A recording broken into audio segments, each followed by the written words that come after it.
Who's wrong and who's wronger? In this corner, followed by millions, James the Exploding Unicorn Breakwell. And in that corner, ignored by millions, Steve Dash Rinko Levers.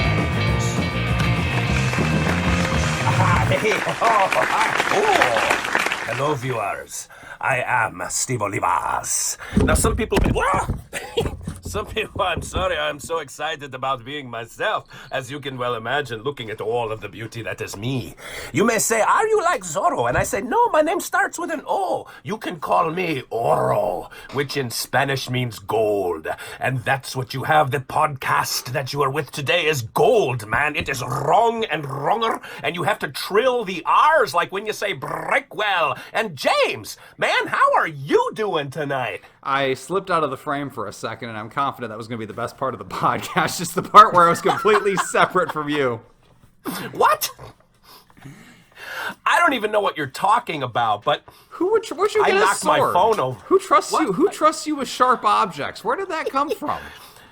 So I went into the kitchen and I said to my wife, I grabbed a steak knife and I started doing a little sword play, and not in the weird way. And she said, do you want a real sword? And I said, well, who has a real sword? And she said, I got two.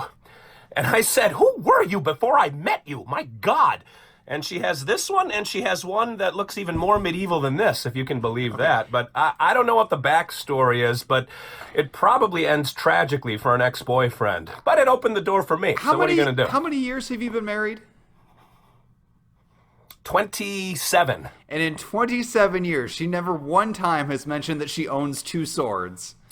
No, and I've never seen them. So she went digging around in the garage, and she said, well, I can't get to them by myself. So I started moving stuff, and I'm like, what in the... This is like an ornate, like a military sword from, like, Knights of the Round Table era. I think you've just found her alternative to divorce right there. That's why you got to make this marriage work. Wow. Well, speaking of making things work, I'm as jacked up on cold medicine as you can imagine, just to get through, because the show must go on, and you've stumbled upon the show, the podcast, Wrong and Wronger, where we discuss things that mean nothing to nobody but have a tremendous impact deep in the hearts of all 7 of our fans. James, we got a Father's Day summertime theme cooking today, huh? What are we going to discuss today? We're doing gas versus charcoal grills, and we both thought we had done this debate already, but we can't find it anywhere, so maybe we haven't. So it's possible we're senile and arguing this for the second time. It's equally possible that we're just going to have a weird sense of deja vu that's totally unjustified. But this is happening. There's no stopping us. All right, hold on. I have the Guam Quarter of Fate in my pocket, so I didn't misplace it this week. Ooh. All right. So, we have to give each other compliments before we can possibly flip the Guam Quarter of Fate and decide who's going to debate which topic or which side. All right, I would like to start. I will willingly go. I have been listening to your other podcasts. It's not willingly. It's what we got to do. Okay, I will reluctantly and with a great sense of obligation give you a compliment. I would like to compliment you for vicariously living through better people than you. I've been listening to your other podcasts, and like every childhood dream you've had, you go and you listen to. You have them as guests. They're all hairband rockers or doctors. Those are like the 2 categories. And every once in a while, you get like a secret agent type person or a criminal. It's like all the variations of your alter ego. So you know what? As far as midlife crises go, this is probably the safest and cheapest way to have one. So congrats for finding that outlet. That way your wife doesn't have to use that sword on you.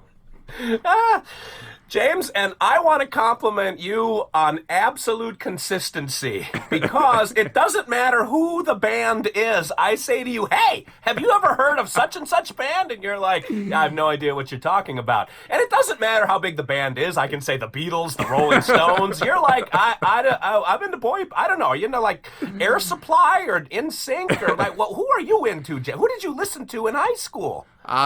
You know what? There's no answer to this. It's not going to end in ridicule for me, so I'm going to take a pass on that. Well, the drummer for Tesla is coming up, and as we were rapping, now he lives not near me. He lives about a half an hour from me. And he said, hey, I'm having a big 4th of July party. Do you want to come out?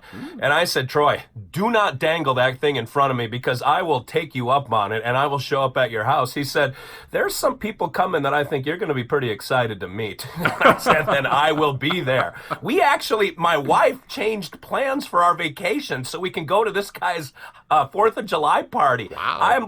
I'm getting sweaty just talking about it. This is Tesla, man. This is... And have you heard of Tesla? No, but I'll tell you what I have heard of. I've heard of you, and you're going to go there, and you are going to get banned from every music circle in Nashville. This party's where they all intersect, and this is the point where you get blacklisted, and they're just done having contact with you. And I think it's good and efficient for you to get that all done at once. Why string it out, ruining your impression of other people one person at a time, when you can humiliate yourself all at once? I hope it's a pool party. I hope you wear your Speedo, and I just hope you're yourself. I said to my wife, you probably like that I get you into this kind of event, right? And she said, maybe, but I'm the one that's going to get you invited a second time. I said, all right, fair enough. I don't disagree. But yes, you are you. It doesn't matter who I say, how excited I am. You're like, I have no idea. So, all right, that's just Breakwell at his finest. All right. So now that the obligatory compliments have been pushed to the side with a front end loader. Wait, you saying What? I don't know who your bands are? That was your compliment to me? No, that you're consistent. I know what to expect from James Breakwell. You always talk about how I'm on time every day. That when we are going to go, I am wheels up at 8 o'clock, or 9 o'clock for you. If we're recording at 9 o'clock, we are wheels up at 9 o'clock. And I know with absolute certainty, I interview a guy from White Snake. White Snake! And you have no idea who I'm talking about. You know... It's actually, I'm getting like rage, like veins sticking out of my back right now. I have heard of these bands. I just can't name a single song from any of them. I will give you that much. I can't name anyone in the band. I can't say when they were active. I can't say if they're living or dead. But have I heard the name White Snake? Yes. Yes, I have. It fills me with sorrow, and that's why I'm so angry. I just want to take your parents and grab them by the shoulders and shake them and say, what did we do wrong here? What bad choices did we make that your son doesn't know Night Ranger? Like, how does that happen? We're flying somewhere to see Night Ranger because the keyboard player invited me backstage to meet the rest of the band. Like, this is a big deal for me. I know it is, and the fact that you get excited just fills me with, I don't even know what emotion. That German word I could never pronounce, where you just talk about Schadenfreude. Yes. This course, the psychologist knows that word. Because it has Freud in it. All right, well, we've burned up over half of our time, wow. And if there's one thing we've learned is we can burn time. Let's at least get to the debate before you roll the dice. What shall the two sides of the Guam Quarter represent for you today, James Breakwell? Heads, gas, tails, charcoal. Fair enough. Heads, gas, tails, charcoal. It is up and down, and it is, tails today. I have a bruise on my hand. I didn't even know it was there. That hurt. It is tails. You have charcoal. Well, that's good because grilling with gas gets it done. It gets the food hot. It gets it ready to eat. It does nothing whatsoever for the flavor. It tastes just like you cook it in the oven. Charcoal adds flavor. Yes, it takes a little more time. Yes, it takes a little more skill, but it is worth it. And if you do a blind taste test of burgers, brats, whatever, and you compare gas cooked to charcoal cooked, there's no comparison. Charcoal cooked will taste better every time. People only do gas because it's faster and easier, not because of the flavor. And if we can agree that flavor is the ultimate goal of grilling, then charcoal is the way to go. I mean, there's not even a comparison. You get the briquettes to just the... Come on, Steve. Come on. I'm all right. If you keel over dead in this podcast, I'm just going to declare victory. I win by default. And we will record the whole 15 minutes. Just be me sitting here looking smug and you sitting there looking dead. And it'll be our highest rated podcast ever. Wronger at Bernie's, we'll call it. If you came all the way to my house and I served you meat off a gas grill, you would be insulted. Because if you made that kind of trip, you would expect the extra flavor. It's the stepping stone to smokers and all those other things. I mean, if you're going to cook it on a gas grill, why not just cook it in your microwave? There's no difference. And that's my final word. What are you doing? What are you doing? I've been to your house twice for dinner, and we had takeout pizza both times. Like, You don't deserve a home-cooked something meal. on any kind of surface would have been an upgrade. It would have showed you cared, James Breakwell. Although I don't think you accepted money from me for the last one. You came in the winter after dark. You think I'm going to go out there and grill burgers for you? The first time, it was summer because there was a bad thunderstorm happening when I showed up at your house. I'm sorry I didn't grill food for you in a thunderstorm today. The point is, you are a takeout pizza, boxed macaroni and cheese guy. What are you talking about grilling? And the other thing, Fast and Easy, that's my middle name, man. Fast and Easy is my bread and butter, James. But I'll tell you this, see, you didn't grow up in the 70s before, they had really perfected lighter fluid. They had these weird, it looked like a wire loop on a stimulator, and you would put that thing in the middle of a big charcoal pile and wait 6 days for the charcoal to finally get going enough to where you could cook over it. And then what would happen is the meat would start dripping juice into the charcoal, and you would have like O.J. Simpson in the Towering Inferno going on. You would melt all the siding off of your house. Like, gas is fully controlled. It is like an outdoor oven. You can cook the meat exactly how you want it, and everyone gives me crap about putting ketchup on steak. They're like, oh, steak has its own flavor. Well, if steak has its own flavor, then gas shouldn't make or break steak. Charcoal shouldn't make or break steak. A hamburger is going to taste like a hamburger no matter what you do to it. Plus, they make those little, little mesquite chips, little wood chips you can toss into the fake coals, the ceramic coals you have in the gas. Add a little succulent flavor if you want, but there's nothing better than being able to fire that thing up, cooking, and getting back inside in 15 minutes. You have espoused the virtues of never stepping outside your house. This works to your advantage, James. You don't have to step outside for more than a few minutes at a time. You got a fully cooked meal. Or you just pick up the phone because Olivas is coming over. We can drop $23, get a pizza show up at our front door. But that's, I can't even summarize all. There's too many arguments, and I'm going to win again this week. First of all, that pizza was way more than $23. I spent entirely too much on you. I should have got Did you. I even offer you money for it? No, I did. I wouldn't have taken it. Your money's no good here. Then you'll just keep coming back, and I don't want to encourage that. I want you to feel like you're an obligation that we don't want, and then you leave, and then we're okay. So if I'm going to go through the trouble of grilling, I'm going to grill right. I mean, it's an event. I'm a man. If I get out there, I want to enjoy the fire. It's not a quick experience. I don't want it to be over and done. I want to sit out there and have a beer and watch the flames and ponder the meaning of life. That's just how you do it. And now charcoal, the most important thing about charcoal, I've got 4 kids. I can't afford to die when I'm grilling, and charcoal is safe. As long as you're responsible with the lighter fluid, just 1 or 2 squirts and light it up, it's perfectly safe. Don't pull the Homer Simpson where you squirt the whole bottle on there and the flames are from space. You can see them from space, and that's a reference you don't get, but I know I've seen that episode 1,000 times. How dare you? Did you get the Weekend at Bernie's reference from a few minutes ago? Yes, I have not. Oh, I have not God. seen the Okay. movie. I know what the movie's about, though. It's on my list of 80s movies to watch. Believe it or not. How have you not seen My that wife and movie? I, it's our bonding activity. We work our way through these 80s movies because we're good people. Yeah.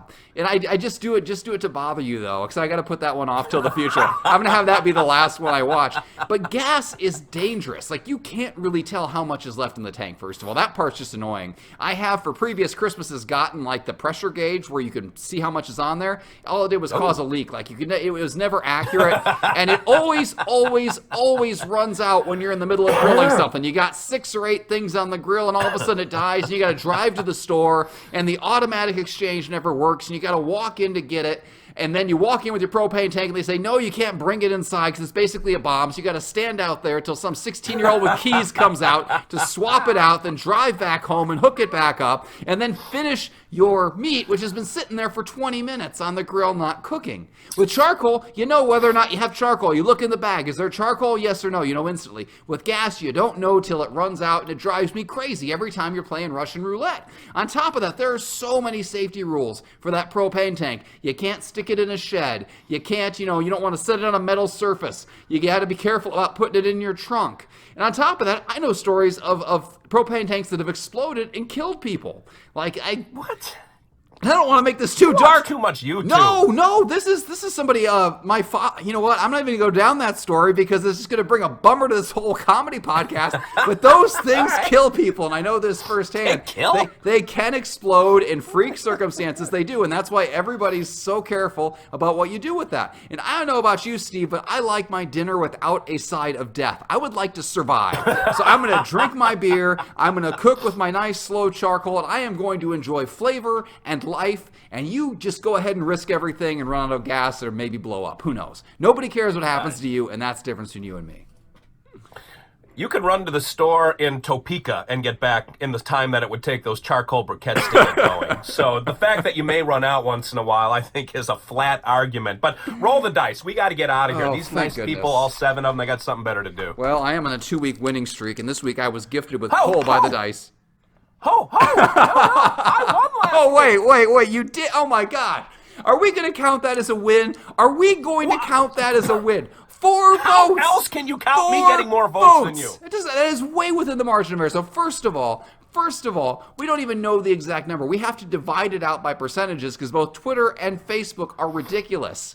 And a percentage Right. on Twitter is much bigger than a percentage on Facebook. You are within the margin of error for 4. You cannot claim that as a victory. 8 votes, I'll give it to you. 4 votes, that 4 votes is nothing. That's a statistical draw. That's a recount. I'm sorry. I thought there were certain rules within which we agreed to operate with this We show. agreed to nothing. There's nothing in writing. There's not even a handshake agreement on this. We can't even We make need eye a Sheldon contact. Cooper. We need a co-host agreement is what we need. We do. God, All right. do you get that reference? That's a current reference. I'm assuming you have a television. I watched that all the way through to the end of the series, and after the finale, I canceled cable. That's how dedicated I was to that show. Ooh, nice. All right. I'll give you a pass on that one. Very good. All right, I'm going to roll. So if you want to vote for charcoal and flavor and happiness and life, vote for 29. If you want to vote for the guy who burns his steak and puts ketchup on him, vote for the number 6. And if you want to throw your vote away because you just pick randomly, vote for 80. 80. All right. So the number 6, it's just a single digit that you have to remember this week. And that's really all I have to win by in order to claim victory, because that means I win. The first person across the line at the Boston Marathon, it doesn't matter if someone is a half second behind them, they still win. And that's the way we operate here in Wrong and Wronger. And that's the way that you vote me into the winner's circle every week. So until next week, this is Steve Olivas, the Straight Blade, for James Breakwell, the Exploding Unicorn, saying thanks for watching, thanks for listening, and as always, remember, 2 wrongs can make a right.